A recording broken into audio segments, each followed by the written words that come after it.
Hello guys! Kamusta kayo? So, gusto ko lang i-share sa inyo yung naging experience ko, no? So, kilala niyo ba yung Spot Pinoy na channel, no? Na nandun si Miss Ina, si Kuya Mark, tsaka si Kuya Rice, no? Kasi, natutuwa lang ako kasi na-overwhelm ako sa naging experience ko sa Spot Pinoy, no? Hindi naman ako nag-guess.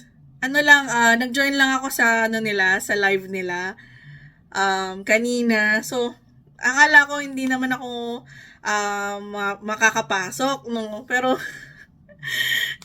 natutuwa lang ako kasi pinaunlakan nila kami na makijoin sa kanila sa live nila. So, napaka unforgettable para sa akin, unforgettable experience yun na experience ko, no?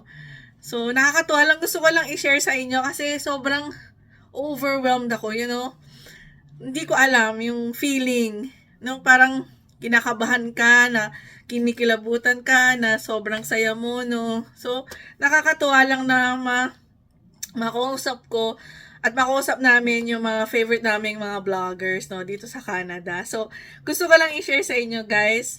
And I know na siguro most of you fina-follow din sila, no. So, I just wanted to share my experience sa inyo, no. And short lang tong video na to. So, yun, natutuwa lang ako, no. Napaka simple, napaka down to earth nila. Hindi sila, parang nga lang kaming nagkukwentuhan dun sa live nila, no? Kasi sandali lang naman, di naman talaga nila ako fully in interview. Kami ni Ricky, tapos mama ko rin nandun. So, pero okay naman.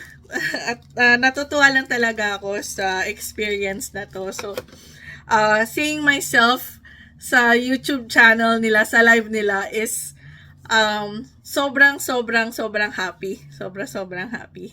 Happy talaga ako. So, nakakatawa. And then, hopefully one day, no, maging as successful din. Hindi ko alam yung sasabihin ko. Hopefully, someday, ay maging successful din kami kagaya nila. Yeah, especially sa vlogging, pagiging content creator dito sa YouTube, about sa buhay namin dito sa Canada. So, yun nga pala. And dahil sa experience ko na ito sa Spot Pinoy, so shout out po kay Miss Ina, kay Kuya Mark, at kay Kuya Rice. Thank you po sa pagkakataon na to na binigay niyo po sa amin, no.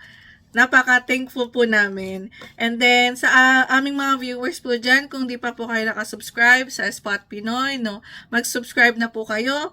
And marami po kayo dong matututunan at marami rin po kayo makukuha na mga aral at mga tips and experiences po sa iba't ibang mga kwento ng ating mga kababayan na nakatira dito sa Canada at pupunta pa lang dito sa Canada. So, napaka-helpful po.